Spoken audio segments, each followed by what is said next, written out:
NATO Secretary-General Mark Rutte is aggressively cutting jobs and restructuring the alliance's Brussels headquarters to slash costs, a move that contrasts with his earlier calls for increased defense spending. The overhaul, likened by one NATO official to Elon Musk's cost-cutting DOGE initiative in the US, unfolds as US President Donald Trump's skepticism casts a shadow over NATO's future.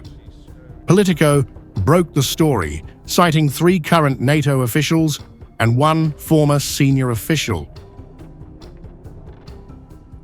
When you look at the capability targets we agreed on, this is such an enormous increase. And then, of course, from there you need to, okay, you cannot just say these are the new capability targets and there is no money. So I have total confidence that we will get there also on the 5%, and it will hammer out some of the details we still have to work on.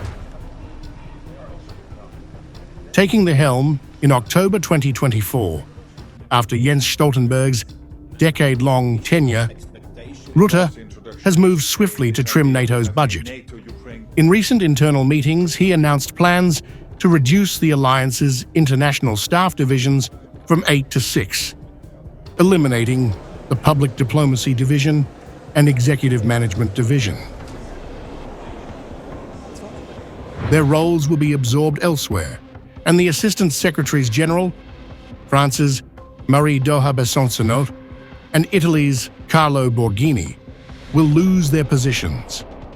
Dozens of jobs will be cut, though an official told Politico the reductions aren't significantly high, with some new hires planned.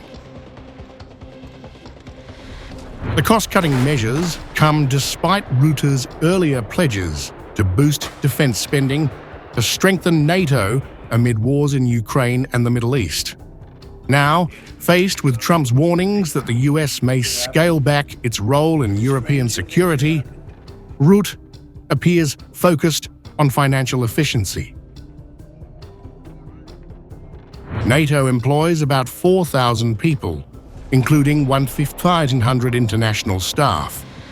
Rutte is also reducing reliance on temporary temp workers, shifting toward permanent roles to stabilize operations while keeping costs down. Unlike Musk's chaotic DOGE approach, which involved rapid firings and agency closures, Rutte's reforms are described as calculated, led by insiders attuned to NATO's priorities. As he prepares for a pivotal summit in The Hague, Rutte aims to pitch NATO as a leaner organization to Trump and allies. Rutte's push to save money while navigating Trump's unpredictability and global threats marks a delicate balancing act.